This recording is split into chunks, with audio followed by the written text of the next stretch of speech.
I didn't go to Egypt for content. I didn't even go to Egypt for business. I went to Egypt because there was something inside of me I could not ignore. Welcome back to episode 6 on the Don't Sugarcoat It podcast. I'm Candy, your host, your no-nonsense confectioner, bringing to you all the spice and no sugar. And on today's episode, we're digging into my journey to Egypt. This trip truly changed my life. And I always say to anyone who is a conscious entrepreneur, someone who just wants to journey spiritually, to go to fucking Egypt. And this trip really changed my life in ways that I never really saw coming. So let's get into it, shall we? I'm just gonna wind back the clock a little bit. I've really gotten into my comfy energy for this podcast recording because this is a sit down conversation that I wanna riff on, and I wanna really take you on the journey with me as if you were fucking there. Because honestly, if you're listening to this and you've been interested in Egypt, you felt the calling to go to Egypt, then there is absolutely no coincidence that you're listening to this podcast. And it's also the universe probably giving you a nudge and a sign to go to fucking Egypt. So I'm going to take you back to what actually led me to Egypt. And to be honest, even further than that, I grew up being obsessed with Egypt. I was obsessed with The Mummy. Like, I don't know if anyone remembers the movies The Mummy, but fuck, they were one of my favorite movies to watch. Growing up in high school, ancient history was my favorite and also top subject. I loved it that much. I even did extension history. Yes, I was a little bit of a nerd back in school. And I was just obsessed with the mythology, the culture. I was obsessed with Egypt. And I had on my bucket list to go to Egypt. And let me take you back probably about 12 months ago now. And I was only shortly after I had launched my business as Candy the Creator.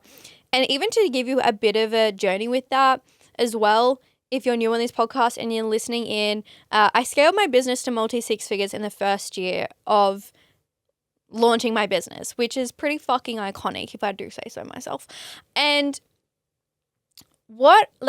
right now I focus on working with clients to build their personal brand, and I'm a business energetics mentor. So I work specifically with online service providers like female entrepreneurs to help them build their business from the inside out. My evolution as a business mentor and a branding mentor came from content creation. So that is hence the name, Candy the Creator. If you don't follow me on Instagram already, go follow me, Candy the Creator. And I worked primarily in the content space. And about 12 months ago, I was doing a gig for my now mentor, actually, funnily enough. She was one of my clients. And I was at her retreat for her high-level mastermind, which funnily enough, I am now in as well. 360 moments, synchronicities. Fuck, we love the universe doing its thing. But this story, you can't fucking make this shit up. Let me tell you. And this is why I'm really heavy on building your intuition in business, because it's these moments and these synchronicities that allow you to quantum leap in your business and to create more wealth, to create more inflow, cash flow. So this is the reason why I'm telling this story, is because of the overlapping synchronicities, and the reason that me listening to my intuition to tell me to go to Egypt is one of the reasons why I am so successful today. Wind back 12 months ago, I was creating content for my now mentor at her retreat, and I knew one of the girls in the retreat had some affiliation with Egypt. I knew that she had gone to Egypt, or that she took people to Egypt. And that's all that I really knew about her. And back then I was still working as a nurse. I was competing in bodybuilding, and I was just doing these content gigs on the weekend to make more money. And I was just starting out my business. And I was at this retreat. I was filming my mentor doing her thing, capturing all of this content because I'm fucking amazing at creating really incredible, engaging cinematic content. So that is why my mentor hired me as her client, obviously. Duh. And, you know, I was just needed to go to the toilet. So I just set my phone up and I went to the toilet, and as I was walking to the toilet, I had this drop in come into my brain being like, you need to talk to Demi about Egypt. And I was like, wow, that was so fucking random. Anyway, went to the toilet, came back, and my mentor looked at me and she said, hey, Candy, do you want to come to Egypt with me? I was like, what the fuck? Like, you can't make this shit up. And my first question was, when is it? And she said, July. And my only concern was, is it after my bodybuilding show? That was literally my only concern. And she said July, and I said, yes, I'm fucking in. I didn't care how much it was. I didn't care about the logistics because my soul was like, you need to go to Egypt. I literally paid a deposit that day, $1,000. And for me back then, $1,000 was a lot. And I knew so the total trip for me to go to Egypt was about $20,000. Like, it wasn't just your generic tour. No, it was a luxury, staying in 5-star hotels. We had our own private cruise boat that we sailed up the Nile. Also, if you want any contacts for this tour, I will put the links below, because this was the most incredible tour I've ever been on in my life. We were treated like actual royalty, and this journey to Egypt, not only did it fully code me in my divine feminine essence, and it activated me spiritually, and it activated my goddess codes, but it activated my cash codes. Because we were literally treated like royalty. We were treated like goddesses when we were over in Egypt. Anyway, back to the Candy, who was the Candy before Egypt. She was doing the thing. She was listening to her intuition. She was building the business. She was working fucking hard. Can I really express she was working hard? Like, I would run a night shift, and then the next, I'd run night shift, and then I'd go into these content gigs on the weekend, and I was just back to back, right? I was hustling. I was in my hustle era. Yet there was always this part of me that didn't feel like it had fully come online yet. And of course, that is the whole reason why I went to Egypt. And here's the thing is, I didn't fully understand why or the how, or logistically. Like I said, the investment for Egypt was $20,000. I didn't have $20,000 laying around for me to just go on this trip. No, I just trusted that if I had to go there, if my soul needed me to be in Egypt, then I would find the funds. And it was actually so easy.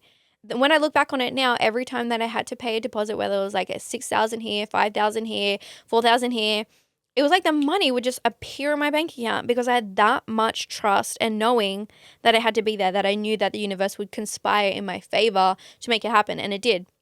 So fast forward to July, journeying over to Egypt. I have now resigned from my career, and I was like, this is incredible. Even though I was also like, where the fuck is my money going to come through? And where is it going to come from? But I still really trusted, and I really just allowed myself to anchor into the journey. Anyway, we journeyed over to Egypt, and I had so many projections. People saying to me, oh my God, Egypt is such an unsafe place to be for a young white female. You're going to be so, be safe, and all of these projections, and not one part of me was in fear. Not one part of me was in scarcity, because I knew that I had to be there. I knew that my soul wouldn't take me somewhere that I didn't need to go. So landed in Egypt, and it was this interesting experience, because I felt this as a white, young, good-looking female. I felt the eyes. I felt the eyes of all of these men and women as well. Obviously, I was a bit of how do you say that word?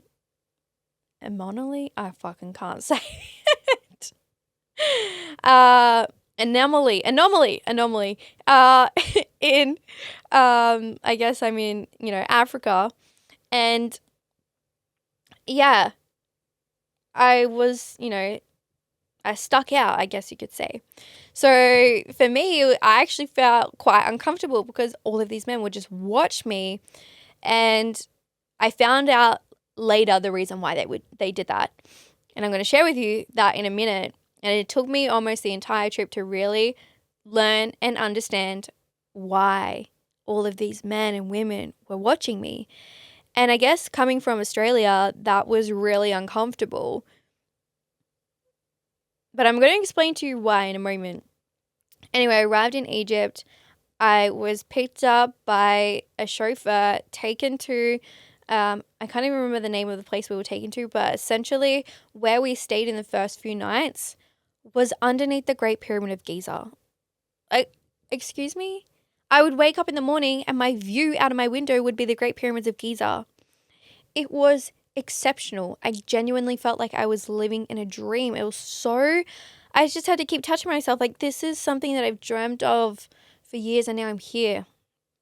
And it was a 14-day trip, and we went to all of the sacred sites. We went to all the pyramids.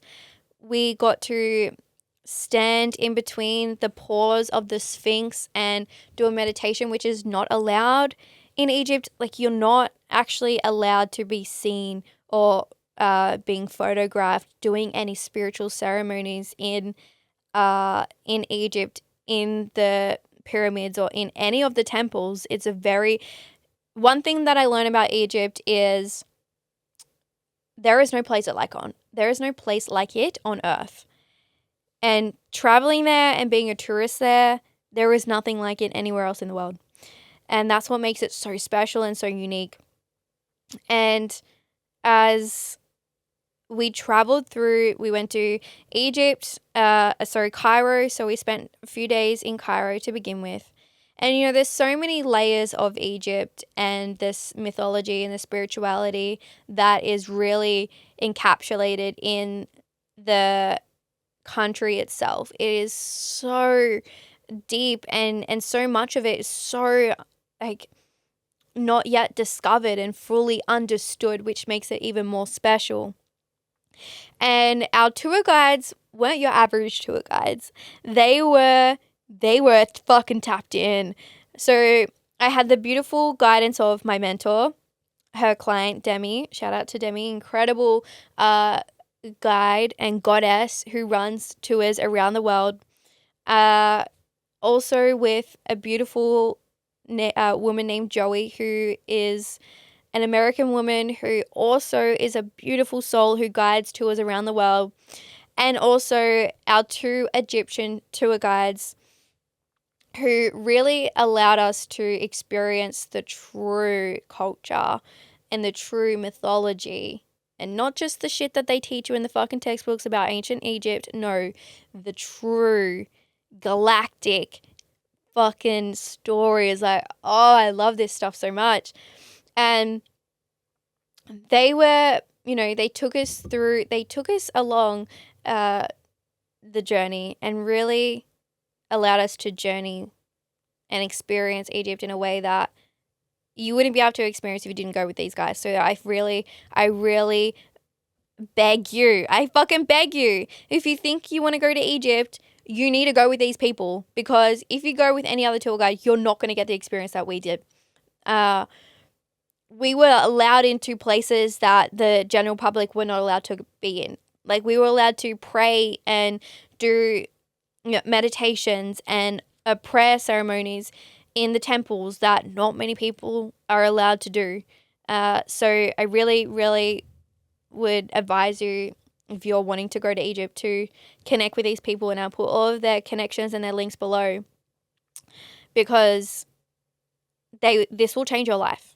This will change your life, and I can put my hand on my heart and say that you will not come back from Egypt the same person that you went there, and I certainly did not. So if you look at a map of Egypt and see where the head of the Nile is down to like the tail, you'll see that it actually resembles the human spine. The shape of it is the human spine.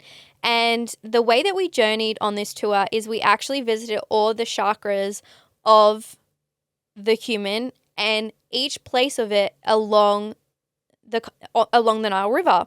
We spent, I think, about 5 or 6 nights cruising along the Nile, going and visiting to all these temples, because all of the temples, they're all connected to different chakras in the earth. And it's so interesting as well because, I will share my some other spiritual journeys throughout this podcast. But a big mission of mine on this earth is I know that I will be called to all the chakras of the earth, and the Great Pyramid of Giza is actually the throat chakra of the earth. And anyway, I digress. So this entire tour is based around the story of Osiris, Isis and Osiris. So Isis is the main goddess of Egypt. She's the main feminine goddess of Egypt, and Osiris is the main masculine goddess of Egypt. And together they had a child named Horus. But essentially the whole journey and the whole tour that we went on was following Isis's journey to resurrect her dead husband Osiris. So this is a quick little journey around Egypt mythology. So essentially Isis and Osiris were the two main female and masculine gods and goddesses of Egypt. And Osiris, so the masculine, his brother was very jealous of his divine right and ruling, and also his divine partnership and love with Isis. In jealousy, he killed his brother Osiris and dismantled him and basically buried all parts of him around Egypt. And in honor for her love and devotion, Isis traveled around Egypt, finding all the parts of her beloved Osiris, and every place that she found a part of him, she resurrected him and built a temple in honor of her love for him. So that is why there is all of these parts of and all of these temples and pyramids around Egypt, and they're all in alignment with the chakras. And essentially we traveled to we started at the head, and then we traveled down to Aswan, and then we got on a cruise ship and basically sailed up the Nile, stopping at all of these places and all of these temples. And we worked our way out from the root chakra up to, obviously, of course, the crown chakra. And it was this journey of awakening each chakra on each path. And as we journeyed to the temple where Isis found and honored and resurrected her beloved Osiris, we would go through a meditation, a ceremony to activate that portal and that chakra.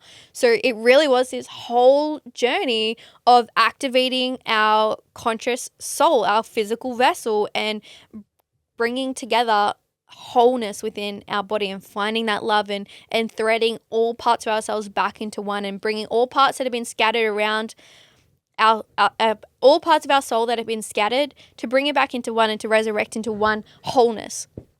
And so that was, I guess, like the main tour of Egypt.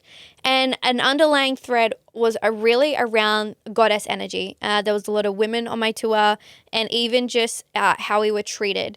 In Egypt, they treat their women as goddesses. So I don't think I picked up my suitcase. The entire time that I was in Egypt, I don't think I picked up my suitcase. Just everything that... It is so interesting because now it is so integrated and embodied. Like, past version of me, prior Egypt Candy, was so in her masculine. Like, so I don't need anyone, hustle culture, I will do everything on my own.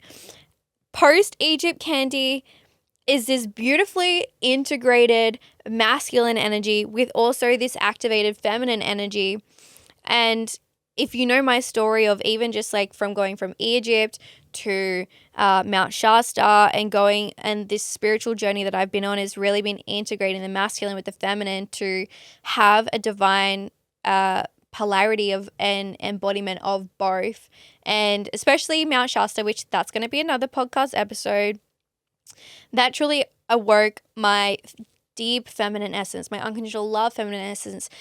Yeah, I wouldn't have been able to reach that level of consciousness and embodiment had I not been to Egypt. So this is another thing and another reason around allowing your intuition to guide you, allowing your intuition to take you to places when your human brain cannot logically comprehend why it is that you're going to this place.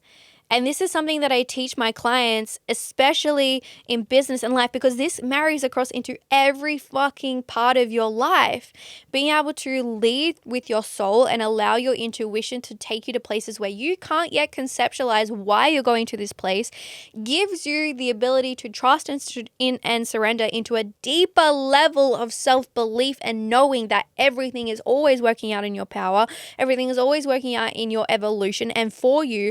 And that is how you time collapse. And that is how you step outside of the matrix and into a sovereign, fully soul-led, fully self-led human and become a conscious entrepreneur. And Egypt was basically for me the first domino effect. And for me, it also birthed a new identity for me. And it allowed me to shed parts of myself that had been holding me back. And on the very last day, I mean, Egypt was just so fucking magical.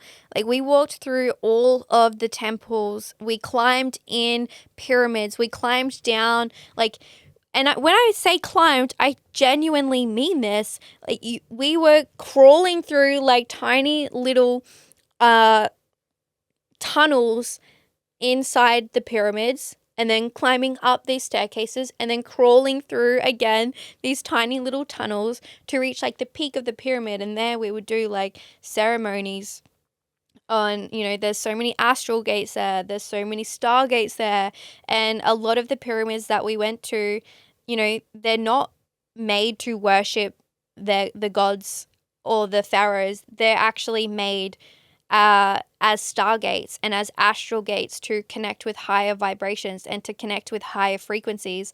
Even some of the hieroglyphs that are carved into the walls in Egypt and in some of the temples, they're carving spaceships and airplanes and trains. And my brain goes into a place of, how the fuck did these people even have the concept and the consciousness to know what that was or to know what that is? And I'm not saying these are just like hieroglyphs and images that somewhat resemble a plane or a spaceship. No, they literally look exactly like what we have today. It is absolutely mind-boggling, the things that you see in these temples. And I truly believe that humans actually didn't build the temples. And now this is a fucking conspiracy topic we're getting into now. But I actually truly, truly believe that the humans that we know and live amongst today did not build the pyramids. It actually is, it's kind of, you can't even conceptualize that. When you're there, when you see how big those motherfucking bricks are that they build the pyramids with, the precision in how they built them, there is no way that the technology that they so-called had back in the day, in the era of the hunter and gatherers, were able to build that. Like, it's a solid no from me. It's a solid no from me. And I really, like, this is why I guess I get so interested and obsessed with questioning what we know as reality, because I've just seen things that cannot be explained by human evolution, like, plain and simple. And that is why I am so spiritual and galactic. And, I've just, when you journey to these places, when you experience these things, when you see them, when you know them, it cannot be explained by the ancient books that we have been taught. Like, like, that's the biggest lol ever, genuinely. And coming back to these temples where there's hieroglyphs and there's cartouches and there's all of these carvings into the temples. For starters, they are ginormous. Like, the temples themselves are huge. And then you see the carvings that they've carved into the stone. It is actually incomprehensible as a human being, being like, how on earth did other humans do that? when we don't even do that in today's society. Like, you are actually kidding me if you think I'm going to believe that humans created this. No. I believe in advanced civilizations. I believe in ancient advanced civilizations. And I also believe in galactic star beings and starseed races existing in this timeline.